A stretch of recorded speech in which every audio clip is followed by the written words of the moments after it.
Happy Vinayagar Chaturthi. Welcome to Thangam food park. இப்போ கோதுமை மாவில் அல்வா செய்யலாம்.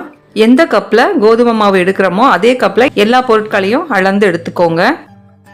இதுக்கு தேவையான பொருட்கள்: 3/4 கப் நெய் எடுத்திருக்கேன், 1 கப் கோதுமை மாவு, 1 கப் சர்க்கரை, 3 கப்பு கொதிக்க வச்ச தண்ணி, 6 ஏலக்காய் தூள் பண்ணது, தேவையான அளவு முந்திரி பருப்பு.